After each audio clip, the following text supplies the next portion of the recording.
Hello aspirants. Welcome है आप सबका आपकी अपनी चैनल इनसाइड क्लासेस पे।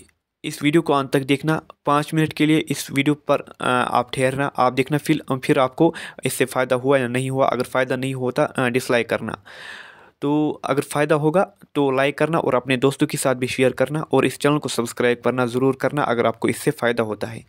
तो देखिए, आज जो डिस्कस हम यहाँ पर करने जा रहे हैं 10, आपने थंबनेल में देखा होगा 10 इम्पॉर्टेंट टॉपिक्स। लेकिन वो टॉपिक्स आपको प्रोवाइड करने से पहले मैं आपको ये बताना चाहता हूँ कि बहुत सारे यूट्यूबर्स इस वक्त या बहुत सारी इस वक्त जो है सोशल मीडिया के थ्रू आपको एक र्यूमर्स के थ्रू ये कहा जा रहा है कि पोस्टपोन होने की चांसेस है एग्ज़ाम को। हालांकि कोई भी चांसेस पोस्टपोन होने की एग्ज़ाम का नहीं है। बहुत सारी आपने मेहनत की, बहुत सारे आपने प्रोटेस्ट किया, सब कुछ किया, लेकिन हमारी एडमिनिस्ट्रेशन जो है वो टस से मस नहीं हो रही है। उनको कोई भी इससे कुछ भी नहीं है, बस उनको एग्ज़ाम कराना है, किसी भी हालत में उनको एग्ज़ाम कराना है। वो इसके लिए जो है उन्होंने फुल तैयारियां की रखी है। पता नहीं उनको क्या इस वक्त हो रही पड़ गई है, उनको क्या इमीडिएट इफ़ेक्ट में ये एग्ज़ाम कराने जा रहे हैं, तो उनको क्या परेशानी है, क्यों ये इतनी जल्दी इस एग्ज़ाम को कराना चाहते हैं। डेमोक्रेसी है, जिस चीज़ के लिए यहाँ पर बच्चे तैयार नहीं है या जिसके लिए यहाँ पर पीपल तैयार नहीं है, तो उनको नहीं कराना चाहिए था ये एग्ज़ाम। लेकिन ये आपकी बैड लक है, हमारी एडमिनिस्ट्रेशन ऐसी है। ये हम कश्मीर में रहते हैं, तो अगर ये केरला होता या कुछ और कोई और स्टेट होती तो वहाँ पर शायद कुछ अच्छा हो सकता था। लेकिन ये हमारी बदकिस्मती है कि हमारी जो बहनें हैं इनके साथ अभी जो है नाइंसाफ़ी हो रही है। आपको पता होगा पटवारी का एग्ज़ाम, फाइनेंस अकाउंटेंट का एग्ज़ाम या फिर जो दूसरे हमारे एग्ज़ाम है VLW का, उसमें उन्होंने इतना टाइम लगा दिया, उतनी बार उन्होंने पोस्टपोन किया। लेकिन इस एग्ज़ाम के साथ हमें पता नहीं उनको कुछ अपना मकसद है या कुछ और है, इसको इतनी जल्दी ये कराने के लिए तैयार है। या जो आपके 2 ही दिन रह गए अभी, कल 23 तारीख को आपका एग्ज़ाम होने वाला है। तो बहुत सारी हमने देखे यहाँ पर यूट्यूबर्स आपको रूमर्स के थ्रू ये कह रहे हैं कि आपका एग्ज़ाम पोस्टपोन होने वाला है, लेकिन ये सब कुछ नहीं होने वाला है। आपका एग्ज़ाम 23 तारीख को हो, क्योंकि हमारा एक्सपीरियंस है JKSSB के साथ। इतनी आपकी एज नहीं होगी जितनी हमारे पास एडमिट कार्ड है, जितनी हमारे पास जो इनके एग्ज़ाम हमने दिए हैं, जितना हमने फ़ी इनको सबमिट किया है बच्चों की। तो हमें पता है इनका जो बिहेवियर है थोड़ा सा हर्ष होता है और ये कभी कभार ये अनप्रिडिक्टेबल है। तो आपको प्रिपेयर करना है।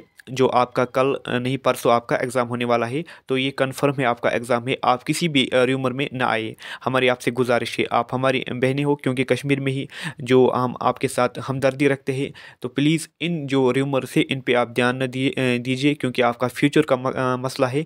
ये 2 दिन काफ़ी है, अगर आप रिवाइज़ करना चाहो तो 2 दिन काफ़ी है। हालांकि बहुत सारा सिलेबस है, फिर आप बैड कमेंट्स करते हो, लेकिन हम ये कहना चाहते हैं कि क्या कर सकते हैं, हम भी एडमिनिस्ट्रेशन का पार्ट नहीं है, लेकिन एक हमदर्दी आपके साथ।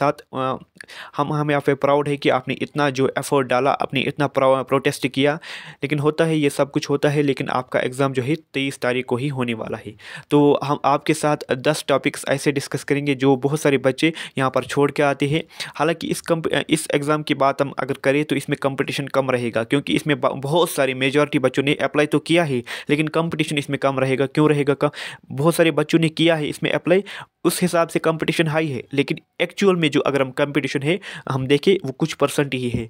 क्योंकि बहुत सारे बच्चे जो है वो प्रोटेस्ट, बदकिस्मती की बात है कि वो प्रोटेस्ट में ही उन्होंने जो है अपना जो है कैपेसिटी वहाँ पर जो है उन्होंने स्पेंड किया, वो भी ज़रूरी था। लेकिन यहाँ पर जो है जो जिन बच्चों ने प्रोटेस्ट नहीं किया, उन्होंने यहाँ पर जो है इसमें अपनी प्रिपरेशन को जारी रखा और वो जो है कल जाके एक्सेल करेंगे इसमें, वो जाके कल प्रोग्रेस करेंगे इसमें। तो हम आपके साथ 10 ऐसे टॉपिक्स डिस्कस करेंगे जो इंपॉर्टेंट टॉपिक्स है। आपको चाहिए कि इन टॉपिक्स को अभी जो है रिवाइज़ करें। जो आज या परसों का कल का दिन है, आप इनको रिवाइज़ अच्छी तरीके से करें। तो सबसे पहले हम देखेंगे ये सिलेबस आपका है। इस सिलेबस में कुछ ऐसे टॉपिक्स है जिनको आपको अच्छी तरीके से रिवाइज़ करना है। ये जो है आपका general awareness with special reference to Jammu and Kashmir, इसमें 20 मार्क्स है। तो ये वेटेज के हिसाब से बहुत इंपॉर्टेंट टॉपिक ये जो है बहुत इंपॉर्टेंट है। लेकिन मैं इसके सब टॉपिक्स आपको बताऊंगा कि इसमें कौन कौन सा इंपॉर्टेंट है, उसको आप ज़्यादातर रिवाइज कीजिएगा।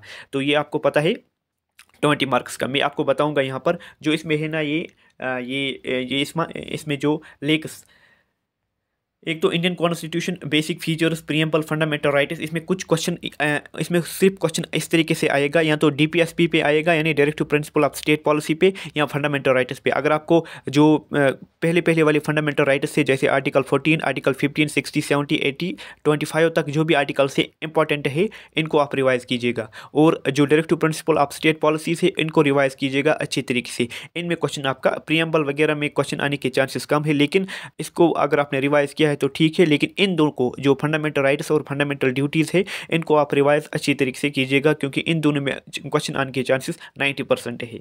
एक दूसरा ये जो आपका करंट इवेंट है, आप इसको अभी रिवाइज मत कीजिएगा, क्योंकि इसमें कोई प्रेडिक्टेबिलिटी नहीं है कि वो किस तरीके का क्वेश्चन वहाँ पर सेट करे, ये इंपॉर्टेंट वहाँ पर नहीं होगा। एक तो ये, दूसरा ये जो आपका है ना, ये political and physical division of India, इसको भी आप अभी रिवाइज नहीं कर सकते हैं, क्योंकि बहुत बड़ा है ये। लेकिन जो यहाँ पर लेक्स है, इंडिया के लेक्स जो है, इंपॉर्टेंट लेक्स एंड रिवर्स, उनको आप ज़रूर एक बार जो है रिवाइज करना, क्योंकि उसमें क्वेश्चन ये डालते हैं।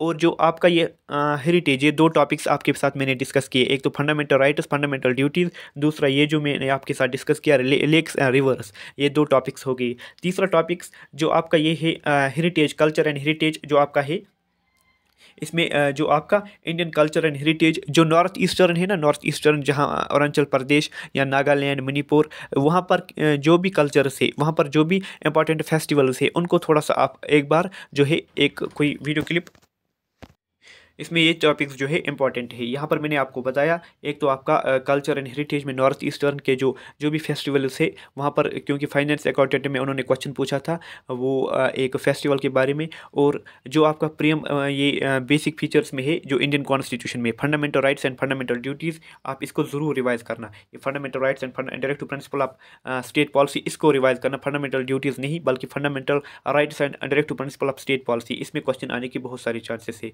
और जो दूसरा चीज़ मैंने आपको बताया वो है आपके लेक्स, रिवर्स, ये आप तीन चीज़ इसमें याद रखोगे, इनको ज़रूर याद रखना। और लास्ट में जो इस टॉपिक से जो आपका जे.एन.के हेरिटेज, जो आपका जे.एन.के है with special reference to JNK GK वाला पोर्शन, इसमें आप ये जो है जे.एन.के रीऑर्गेनाइजेशन एक्ट, इसमें आप ज़रूर जो भी इसके सेक्शन से इंपॉर्टेंट सेक्शंस, इन पे आप थोड़ा सा नज़र देना, क्योंकि ये इंपॉर्टेंट है, ये इंपॉर्टेंट, आप वहाँ पर बहुत सारे क्वेश्चन जे.के पी.एस.एम में इसके 8 क्वेश्चन आए थे, ये इंपॉर्टेंट है। फिर रहा आपका ये जो है जनरल इंग्लिश, इसमें इसमें ज़्यादातर क्वेश्चंस, हालांकि हर एक में एक एक क्वेश्चन आने के चांसेस है, लेकिन जो इसमें मोस्ट इंपॉर्टेंट है मैं आपको बताऊंगा। यहाँ पर ये जो है active voice and passive voice, active voice and passive voice, इसको आप ज़रूर नज़र देना, क्योंकि यहाँ पर क्वेश्चन आने की बहुत सारे चांसेस है। इसमें 2 क्वेश्चन भी आपके बन सकते हैं। इसके बाद आपका जो है जनरल इंटेलिजेंस, इसमें मैं कुछ नहीं बताऊँगा, क्योंकि ये आपका खुद पर डिपेंड है कि आपकी एबिलिटी कितनी है, वहाँ पर आप इस क्वेश्चन को सॉल्व कर सकते हैं। रीजनिंग में भी जो आपका ब्लड रिलेशन है ना, ब्लड रिलेशन, और आपका जो है यहाँ पर ये मैच होता है स्पीड, डिस्टेंस एंड टाइम, ये आपका ऊपर भी दिया गया है और नीचे भी यहाँ पर है। और ये जो है स्टेटमेंट एंड कंक्लूजन, जिससे हम कहते हैं सैलोलिज्म, यहाँ पर इसमें आप इसमें 1 या 2 क्वेश्चन यहाँ पर बन सकते हैं। इसको आप ज़रूर एक बार फिर, क्योंकि ये भूल जाता है बाद में, इसलिए इंपॉर्टेंट है, यहाँ पर इसमें क्वेश्चन आ सकता है।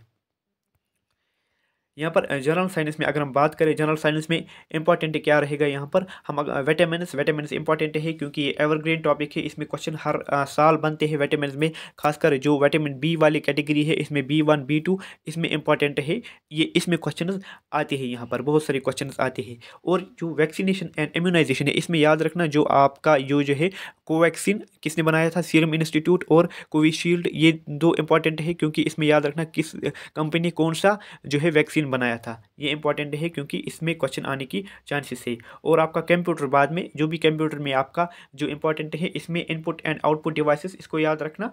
और खासकर वायरस एंड एंटीवायरस, ये सब इंपॉर्टेंट है। ये 8-10 टॉपिक जो मैंने आपके साथ डिस्कस किए, ये इंपॉर्टेंट है, इनको लास्ट में रिवाइज करना। बाकी आपका जो है, जो आपका स्पेशलाइजेशन है, स्पेशलाइजेशन में जो आपको खुद पता है वो आपको बताना, क्योंकि ये बहुत सारा 60 मार्क्स का जो ये पेपर बनेगा यहाँ पर, तो आप इसमें कोई प्रेडिक्ट प्रेडिक्टेबिलिटी हम यहाँ पर नहीं कर सकते हैं कि कौन कौन से इसमें क्वेश्चन बन सकते हैं।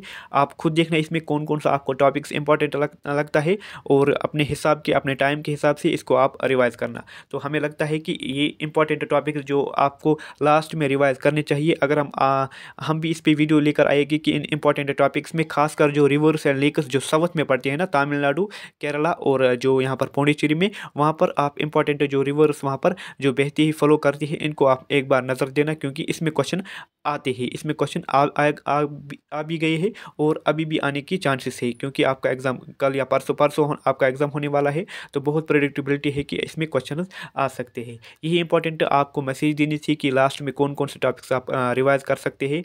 अल्लाह हाफिज़।